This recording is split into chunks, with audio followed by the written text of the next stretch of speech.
He's fought at heavier weight classes before, but he's going to have some work cut out with him with Shane Crenshaw. Crenshaw has also fought as high as 170, I believe. Yeah, he's fought at 170, 155, 145. He's gone up and down the scale. And he's good. He's definitely going to be the crowd favorite here tonight. Yeah. Bleser is coming into some enemy territory. And if Crenshaw came out to welcome to the jungle, though, I would crap my pants. Yeah, he's I've never seen him come out happy. I expect that.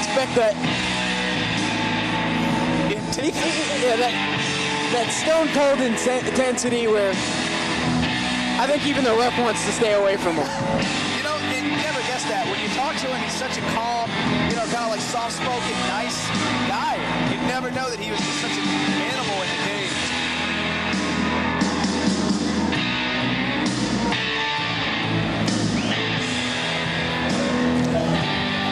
Nick Bleser, he's coming in at 6 foot. He's going to be a much taller opponent than Shane Crenshaw. He's only at 5'7". You know, all the experience Crenshaw has is against guys of different heights. And, I think that fighting in those different weight classes, like he was fighting like every 2-3 weeks? It was insane. He had a fight license in like 4 or 5 different states in the same month. And I think that fighting up and down the scale, as you said, is going to help him ultimately in his professional career. Yeah, he's only coming in with 2 pro fights, but he fought the cream of the crop in the amateur division when he was down there. Cleaned everyone out. There's not a lot of names. He didn't duck anybody. He called everybody out. And got some heated Facebook attention for that. But, he's controversial, but he put it out there, and he fought anybody that was willing to fight him. I can't blame him. He's somebody that just wants to fight the top guys out there. I'm the same way. I won't take an easy fight. I respect him for that. Personally, I'm not one to. I won't call names out.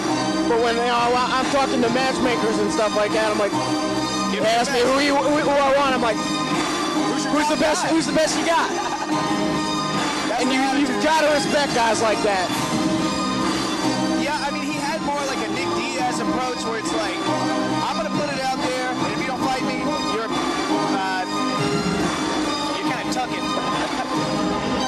And I remember he called out a lot of guys like that, and if a fight got canceled or whatever, he was the first one to say, oh, you were poked out. And, he got him a lot of attention. And I don't really think that he's that kind of person that just likes to talk trash. He's just, the guy just wants to fight. And he wants to fight everybody. Worth fighting. With a 3-3 record is Nick the Killer Bleser. Where's this guy from? Red corner, 5'8", weighing 155 pounds. Either way, the crowd's going to be. North Carolina representing Renegade Fighting Systems with a perfect 3-0 record is Shane Rabid Wolverine Crenshaw. And we're going to correct a little error. We said 2-0, 3-0. He fights so much it's hard to keep up. It really is. I don't think the database is. Honestly, he might have beat up on somebody in the parking lot. Somebody tried to give the Rabid Wolverine a rabies shot.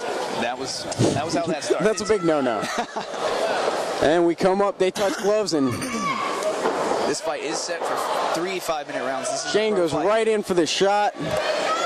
Start passing the side control. You see him in side control in so many fights. I see so many of his takedowns just lead to side control. Is that something that you can really train to do? Yeah, a standard double leg. You're supposed to finish inside side control if you really turn that corner. And, he's a master of turning the corner, getting him down, and getting straight to a dominant position. He's trying to work I thought he was going for a north-south choke for a minute. Bleser gets him back to half guard here. Yeah, that's right. Elbows are legal in this.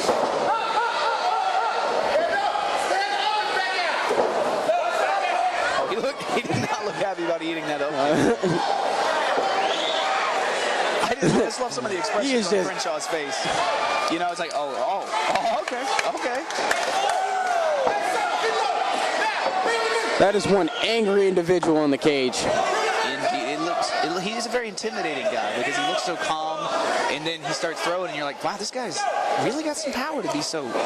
Just the facial changes in between punches, kicks, whatever. Oh, we have a very close view here. I can feel the warmth off of these guys.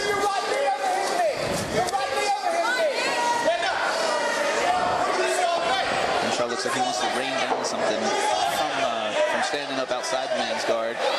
Shane is just he's standing up and just staring him down. That's got to be intimidating. I mean, what do you do if a guy does that to you, Keith? The guy just takes you down, leaves you there, and just looks at you like, what are you doing on the ground? Honestly, I have never had that happen to me. No, in most of my fights, I'm usually able to be the one standing over top. Do you do that to intimidate? But no, usually I'm trying to punch you in the face. No, okay, all right. But that's a new technique to me. You gonna start training that now, huh? You know what? I might. It's not a bad idea. I can see you like just having that face, man. Have you ever looked at Crenshaw as a possible opponent? Now, I would classify Shane's look as a look of bored hatred. When he just landed a nice right hand. And occasionally boredom. He shoots from so far away. I don't know how he can seal the deal in some of these takedowns. He's got immense power. Yeah, honestly, if he gets fingertips on you, he's sucking up your legs in most cases. The other thing you'll see that he does a lot, he changes stances when he shoots. I see that. Like he does have like a double leg from both stances. It's an interesting technique. And that just plays to his wrestling background. Most wrestlers when they wrestle, they keep their opposite leg forward. They'll lead with their power leg. But traditional boxers, power leg stays to the rear, so you can throw that hard right hand. And he'll switch around a lot. Bleser's actually doing a really good job. When he gets put down, he's getting taken down almost at will here. But when he's on the ground, he's controlling posture. He's moving back to a decent position, and he's not absorbing damage. These pro fights, those elbows, they can end the fight with a cut. Absolutely.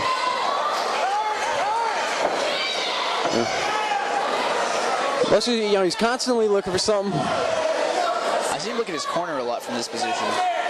And he looks at us. And he looks at the lights. I don't know. He's so calm. He's just kind of.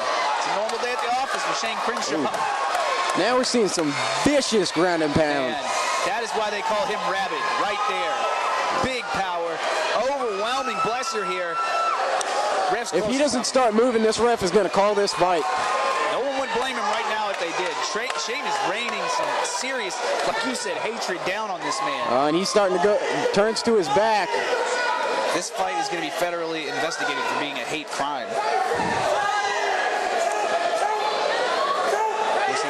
He's looking for a choke. Almost looks like Bleser's giving it to him. Yeah, I don't know if he wants to be in there after eating those shots. He cannot be fully conscious of what's happening right now after eating that many shots to the head.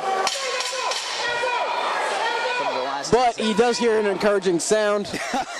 10 seconds left in the round. This man is thinking. So it looks like he is going to finish this round out. Very impressive first round for Shane Crenshaw here. Yes. That's not even a tough call. All day, Shane Crenshaw. Could that be a 10-8 round with the brutal beating that he took and the ref being literally inches, milliseconds away from stopping that fight? I think Bleser. I would not be surprised. I think Bleser really needs, if he wants a shot at winning this fight, he is going to have to come out and be more aggressive and not let Shane dictate the pace as he has been. I don't know how many strikes he's thrown standing up, but it's not enough. You don't want to throw any leg kicks on Crenshaw. He will catch it and you will be on your back. But those jabs, a couple like distance keeping, jab, uppercut, that's Bleser's biggest chance right now is to land a couple of those and maybe get Crenshaw on the defensive. But the way he's coming in right now, he's got to change the pace. Yeah, I think he was kind of sitting back, trying to catch Shane into some sort of a submission when he got taken down. I saw the butt scoop twice. But, at this point, I think I think he might realize that he doesn't want to sit like that. Shane's just going to throw some vicious ground and pound at him, and so he's got to actively start looking for something, or maybe go for a head kick. Oh! And You psychic. Miss Cleo, get out of here. I don't want to talk to you anymore. You put your tarot cards up. Not psychic. I've just been in there a time or two. You know, if he would have set that up the way that Crenshaw moves out with his head out to the right, he jab, left head kick, totally would have landed. And there's Crenshaw with a 10-foot takedown. His takedowns are insane. Yeah, I think what would make a real big difference for Bleser is if he circled. Every time Shane's gone for the takedown, he's went straight back, and that makes it really easy for Shane to chase him down and get a hold of something. Yeah, and he's not throwing. Shane is working the old high school wrestling half Nelson. You know, Shane could probably honestly knock him out. The way his hands come down on a takedown, Shane could come in, fake a takedown, throw an overhand right, and it's good night. If Shane would just step over to his back. He's rolling into him. And he gives. There he goes.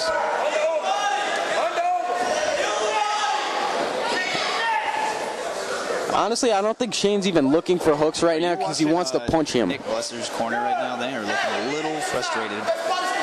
I don't think I've heard too much come out of that corner. They're just face. I'm watching the expressions, and they're not happy. He's not. I'd be a little frustrated too. Although, honestly, at this point, what do you tell him? I'm thinking roll in, get the hips in, maybe tap out. He's taking so much damage, and you hate to see your guy take damage like that. It's unnecessary.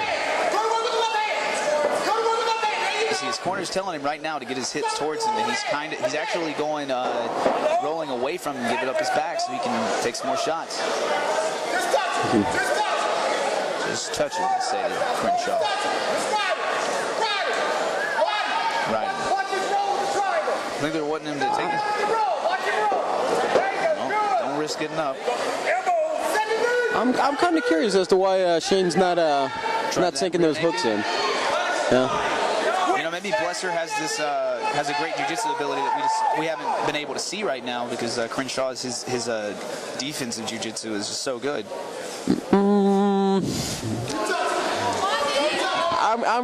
Honestly,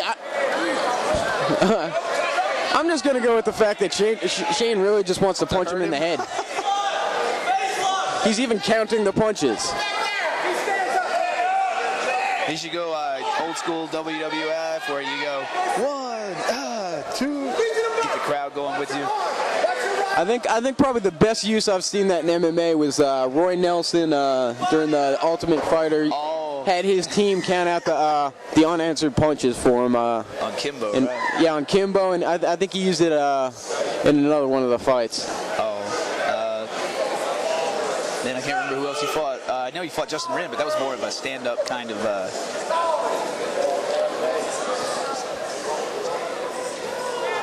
Shane Crenshaw does not move from down. He's so comfortable right here in side control, and he does so much damage from here.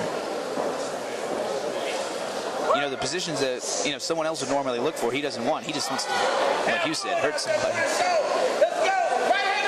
Grinding those elbows.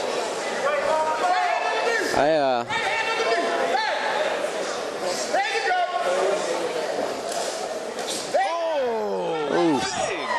right hand.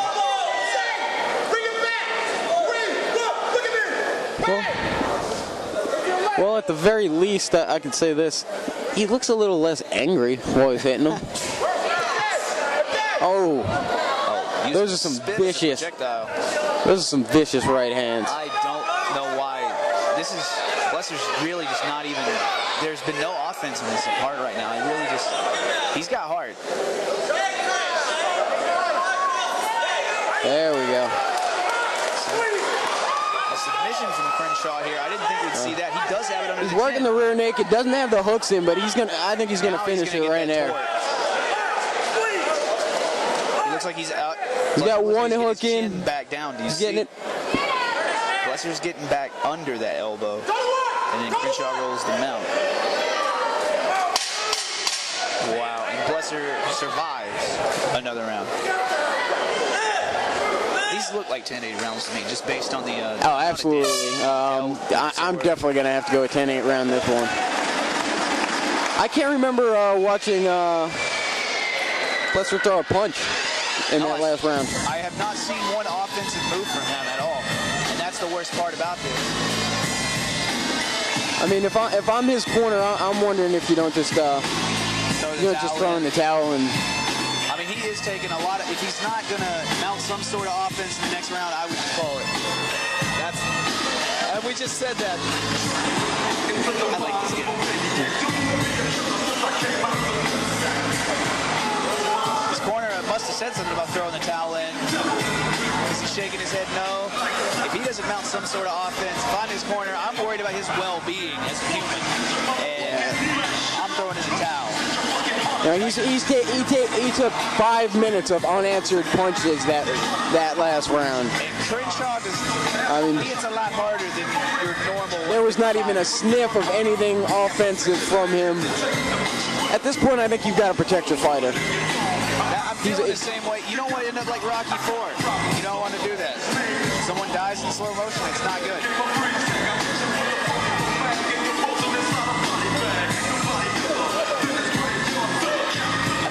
What's going through the referee's head right now? He's thinking, man, looking bad. He's probably got to tell him, man, you got to do something. You can't just sit there and absorb these.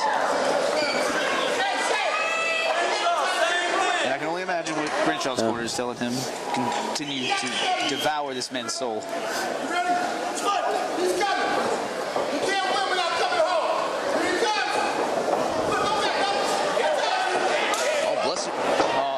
Actually looked like he was coming out, and he threw like a big right hook right there. And now he looks a little more active off his back this round. His corner must have got through to him. Oh, he's looking for Kimura, but Shane Crenshaw is just too much for him. Looking for the head and arm. Now he's right in that ear. Now he's just looking to punch him again. Bleser's corner's not even watching the fight right now. He's shaking his head and looking away, and there's utter disappointment right now. Now, I'm not sure if it's disappointment or just frustration about not being able to help your fighter. And you just gotta watch that cage wall. He's just over there shaking his head. He's not happy about this. You know, that just says that he knows that he's capable of more than this. Yeah. Yeah, I'm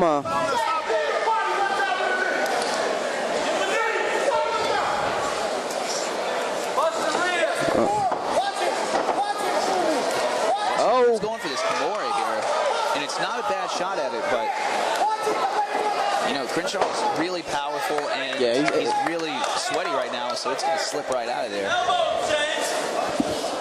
He would have had a better shot if he would have slipped the knee in immediately, but he grabbed the arm and then rolled and then tried to slip the knee in. We can hear the impact of these punches right now. Crenshaw can easily work some knees to the body here. Jumps over. Could have had mount, but he chose the side control here.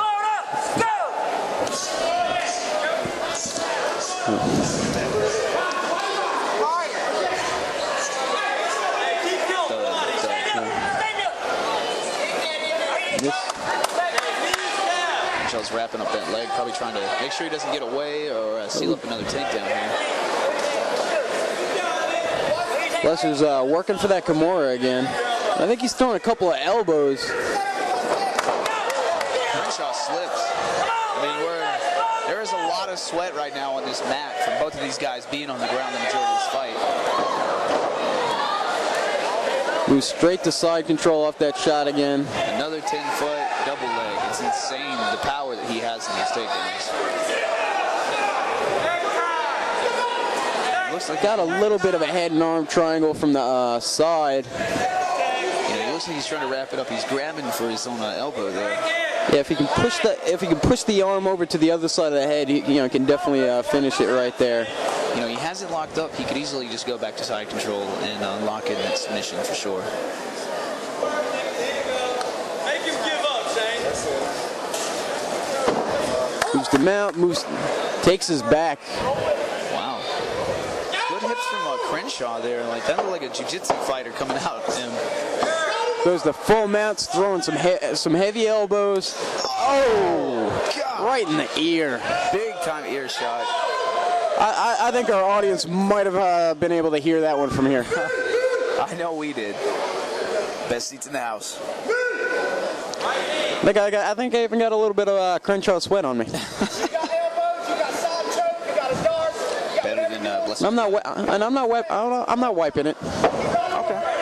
It's kind of like a little artifact, I guess, from the night. Crenshaw moves the full mount here. You know, I can't believe one of these elbows has not cut Bleser open yet. All the damage he's absorbed. He's a thick-skinned man. Yeah, after about the 1000th punch, I figured his face would look like hamburger meat, but it's holding up pretty well. Indeed, he just looks like he's got a little too much sun right now. He's got some minor bruising, but